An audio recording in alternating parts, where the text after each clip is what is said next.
nuestro país. Bueno, déjeme saludar, grábenos, don David, déjeme saludar y enlazarme en estos momentos con Jorge Gómez Naredo, nuestro amigo Jorge Gómez Naredo. Usted lo ve y lo escucha todos los martes aquí en Sin Censura, es colaborador de la revista Polemón, director del periódico Regeneración y obviamente un analista, una voz que no puede faltar en el análisis precisamente de las noticias más importantes. Querido Jorge, ¿cómo estás? Muy buenos días. Hola, ¿cómo estás, Vicente? Pues yo encantado de estar aquí contigo y con todo tu auditorio. Oye, Jorge, pues hace no muchos días hubo quien casi declaraba muerto al presidente Andrés Manuel López Obrador, y más vivo que nunca. Hoy el presidente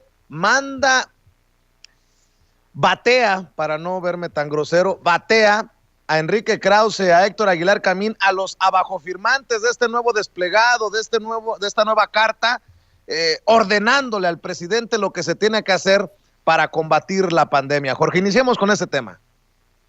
Sí, pues ¿te acuerdas que hace una semana y media, pasaron varios rumores que circularon varios periodistas del antiguo régimen salinistas y que decían que Andrés Manuel le había dado una embolia y que estaba muy grave? Unos lo hacían en un hospital militar, que ya había salido la ambulancia, en fin, todos estos rumores que se hicieron y que era parte de la mezquindad que han mostrado la oposición durante, pues prácticamente desde que inició el gobierno de Andrés Manuel y especialmente a partir de la pandemia que hemos vivido.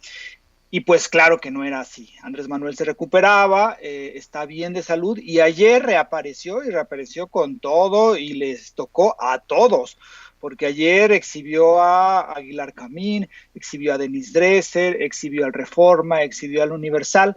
Y yo pienso que también es entendible porque durante estas 2 semanas hubo tantas mentiras, tanta infodemia, tanta calumnia, tanta falta de sensibilidad y tanta mezquindad de la oposición que pues llegó con las pilas así bien puestas.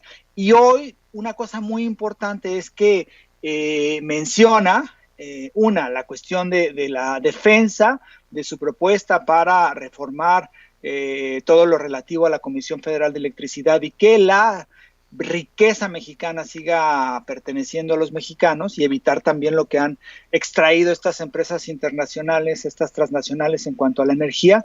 Y también le tocó a los abajo firmantes, que en realidad el documento, yo no sé si, me imagino que ya lo ha revisado, que muchísimos de los que nos escuchan y nos ven ya lo han analizado, pues es un verdadero chiste, como estas mentes que se sienten y que ellos se asumen como tan intelectuales como son Aguilar Camín, Enrique Krause, Denis Dresser y toda esta playa de comentócratas conservadores, pues lo que hacen es decirle a Andrés Manuel cancele los proyectos prioritarios para comprar vacunas, cuando es evidente que el problema de que no lleguen las vacunas a muchísimos lugares del mundo, no solamente México, es porque no hay producción o porque hay laboratorios que apenas están en la tercera fase. No es una cuestión de dinero, no es una cuestión de incapacidad del Estado o de la Hacienda mexicana para comprar vacunas, sino es una cuestión de que no existen esas vacunas, que la producción es suficiente. Y Estados Unidos tiene vacunas porque Estados Unidos prohibió a la planta de Pfizer, que está en Estados Unidos, vender vacunas y exportar vacunas. Entonces, las vacunas de Pfizer, que son las que ahora se están distribuyendo más, nos llegan de Europa. Entonces, es absurdo lo que están poniendo, lo que pusieron estos señores en su desplegado de ayer, y es absurdo incluso esta cuestión que es lo del uso del cubrebocas, que también ayer causó muchísimo revuelo, en donde Andrés Manuel dice, yo no voy a usar cubrebocas, pero si uno ve los análisis, México es el país donde más se utiliza cubrebocas. Entonces, esta cuestión de que es que Andrés Manuel no se pone cubrebocas y no está dando el ejemplo, que puede ser discutido el uso o no uso del presidente de un cubrebocas, pero esto no impacta en que los mexicanos utilizamos el cubrebocas, somos uno de los países que más utiliza esta herramienta, que es para combatir el COVID. Entonces, digamos que hay muchísima información, y lo que sí es que Andrés Manuel llegó con todo y le tocó a todos, y eso está muy bien porque se ve a un presidente fuerte, a un presidente muy echado para adelante y un presidente que no ha cejado en ningún momento de cambiar y transformar este país. Fíjate, Jorge, y grábenos, don David, fíjate, Jorge, qué mal le va a la oposición que hasta eligen mal sus tiempos. En momentos en que estos abajofirmantes piden un recomponer, nótese mi sarcasmo, recomponer el camino para enfrentar la pandemia, y le ordenan al presidente, entre otras cosas, un sitio web en el que se lleve el conteo de vacunas, cuando es lo que se hace todos los días en las conferencias de prensa de Palacio Nacional. En esos momentos surgen, y no creo que sea por órdenes de López Obrador, el autoritario, el cuasi dictador, surgen estudios de opinión que les ponen una cachetada, que tienen que significar un coscorrón, un raspón muy gacho. Un estudio de opinión de la empresa de investigación Encol señala que la aprobación del presidente Andrés Manuel López Obrador registra un aumento significativo de 8 puntos, colocándose en 69%, o sea, 7, conservadoramente 7 de cada 10 mexicanos aprueba la gestión del presidente Andrés Manuel López Obrador. Pero no solo es Encol. De acuerdo con estudios de opinión de la empresa de investigación, le decía, la demoscópica Encol, la demoscópica consulta Mitofsky y el diario El Financiero, a prácticamente un año de iniciada la pandemia del coronavirus o COVID-19, la aprobación ciudadana hacia el gobierno del presidente Andrés Manuel López Obrador supera el 60%. Cierra enero con Encol, 69%. Consulta Mitofsky, 60%. Y El Financiero le da el 61% de respaldo ciudadano. Estas son muy malas noticias, Jorge, para los odiadores del presidente. Y ahora entiendo por qué el presidente regresa con nuevos bríos. Pues es que no es para menos. El pueblo, como dirían en aquel video, el pueblo lo respalda, el barrio lo respalda al presidente. Sí, y están desesperados. Si tú observas, yo he leído varios analistas en la prensa tradicional, en los periódicos y también algunos en las televisoras, donde dicen, es que ¿cómo es posible que Andrés Manuel siga manteniendo la popularidad? Ellos pensaban que a estas alturas de la pandemia, que con todo el golpeteo que han hecho, porque hay que tenerlo muy en claro, ellos utilizan recursos para que en redes sociales, para que en la prensa, para que en la televisión exista un golpeteo sistemático a Andrés Manuel López Obrador. Y esos recursos son muchísimos y los financian las empresas y los financian empresarios que han sido golpeados por las políticas de austeridad y por las políticas de no corrupción de Andrés Manuel. Entonces, imagínate, tantos recursos invertidos para golpear a Andrés Manuel, tanta tinta que gastan sus voceros, Loret de Mola y todos estos que podríamos agrupar en chayoteros, tanto y tanto y tanto, y no logran tumbarlo. Entonces la desesperación debe ser enorme, y entonces por eso ayer sacaron este desplegado que no tiene ni pies ni cabeza, y estos intelectuales que se sentían pues así como tocados por la inteligencia divina, y entonces que ellos analizaban todo y ellos tenían la razón en todo, pues están en una fase de completa decadencia, sacando desplegados que en realidad pues son realmente un chiste. Y por el otro lado, ahorita te estaba escuchando cuando retomaste esto de Ricardo Anaya, la utilización de la muerte de la oposición para un golpeteo político es algo mezquino, es algo inaceptable. Lo que hace Ricardo Anaya es lo que ha hecho la oposición, pero lo hace de una forma todavía más burda, de mostrar a una ciudad como Uruapan en Michoacán y decir, imagínense que ya no existiera gente y es todo lo que ha sucedido. Eso molesta mucho a la gente, eso molesta mucho a las personas, porque se está utilizando con un fin político, con un fin enteramente incluso electoral, una tragedia que no es solamente una tragedia nacional, sino es una tragedia mundial. Eso es completamente una falta de sensibilidad, es una mezquindad horrible, y pues imagínate, ellos lo hacen, la gente no es tonta, la gente observa qué es lo que está sucediendo, cuáles son las intenciones de estas personas, y pues claro que lo rechaza y claro que sigue apoyando a Andrés Manuel. Por eso cuando ven y levantan y ven una encuesta y dicen 68%, 70% Andrés Manuel, y ven todo lo que han hecho, todo lo que se han gastado, pues es una frustración enorme y por eso están actuando como actúan. Y peor aún, que el presidente en la mañanera confirma que Joe Biden, su gobierno, no ha reclamado ni se ha manifestado sobre su política energética hasta el momento, y que los únicos que lo hicieron o que le hicieron observaciones fueron funcionarios estadounidenses del gobierno pasado, el de Donald Trump, con el que dicen que tenía una muy buena relación. Pues imagínate, van de mal en peor esos que piden ya casi un golpe de estado en nuestro país.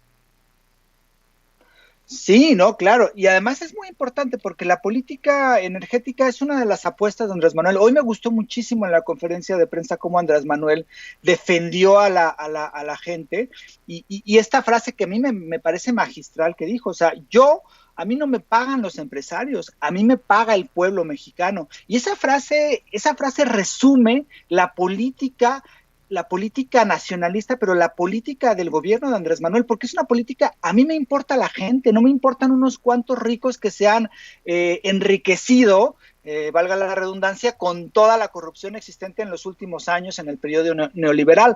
Y eso se nota, porque no es solamente un discurso como hacen muchos que ponen su página de Facebook y dicen yo soy del pueblo, o Anaya que hace sus producciones. Es un discurso que se está viendo en los hechos.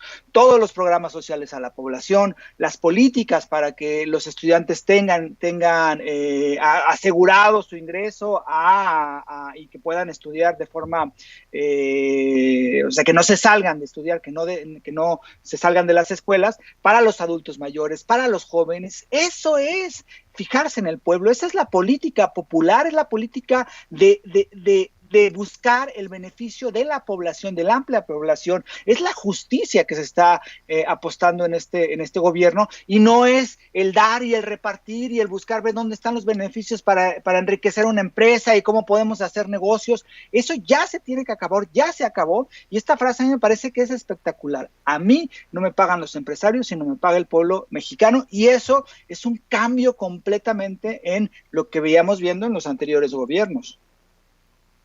Oye, Jorge, para cerrar, dices que regresa con todo el presidente Andrés Manuel López Obrador, y suscribo.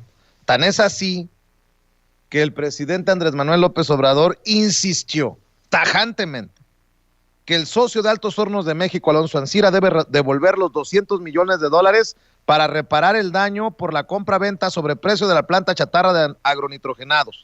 Si no se repara el daño, nosotros no podemos quedarnos callados ni con los brazos cruzados, dijo el presidente Andrés Manuel López Obrador. En efecto, ojalá que ante la sinvergüenzada que propone Ancira de pagar en 4 años los $200 millones, pues el gobierno diga no, que las autoridades digan no, lo tenemos ahorita, es nuestro, y no espero que lo dejen ir, así como cuando cantaba los goles el perro Bermúdez. Lo tenemos, es nuestro, no lo dejemos ir, y que pague, pero no en pagos, no a crédito. Pero el presidente dice, si no se repara el daño, nosotros no podemos quedarnos callados ni con los brazos cruzados. Él quiere que se regrese ese dinero al instituto para devolverle al pueblo lo robado. ¿Entendió el que entendió, Jorge? Sí, y es lo justo, y yo creo que hay aquí una cuestión que es muy importante y que tiene que ver con la fiscalía y también tiene que ver con el Poder Judicial, de que se exija que se devuelva ese dinero, que quede claro que aquí no hay una política de perdón ni una política de, bueno, lo arreglamos, sino que hay una restitución. Y va a ser, espero que sea algo muy, muy, muy importante, para más simbólico, ¿no? Yo creo que se juegan muchas cosas en este caso que mencionas, y en esta devolución, y en el caso, en esta en este robo que hubo al erario público, y yo espero que, pues sí, que no haya ningún tipo de arreglo y que o se repare todo o pues se quede como debe de estar, ¿no? Castigado. Pero claro, la importancia es que se repare porque son muchísimos recursos los que se robaron con una con una desfachatez enorme. Así es, mi querido Jorge, pues cerremos en esta ocasión invitando, como siempre, a la gente que nos acompaña para que te apoye, para que te comparta, para que te lea, para que siga respaldando estos esfuerzos independientes para hablar con ellos sin censura desde tus trincheras también. Sí, pues yo estoy en Polemón, colaboro en Polemón, es un esfuerzo que tenemos ya muchos años. La página es polemón.mx y las redes sociales es Revista Polemón en Facebook y también es Revista Polemón en Twitter. Mis redes sociales, estoy en Twitter como JG Naredo y en Facebook como Jorge Gómez Naredo. Y también estamos ya preparando, ya está en proceso de impresión, un número nuevo, el número de enero-febrero del periódico Regeneración, que yo espero que ya pronto esté repartiéndose en todo el país. Que así sea, querido Jorge. Por lo pronto te mando un abrazo y mi agradecimiento. Un abrazo muy fuerte, ya sabes, encantado de estar aquí contigo, Vicente, y con todo tu amplio auditorio. Muchas gracias, Jorge Gómez Naredo. Ya lo escuchaba y lo veía usted hablando con nosotros sin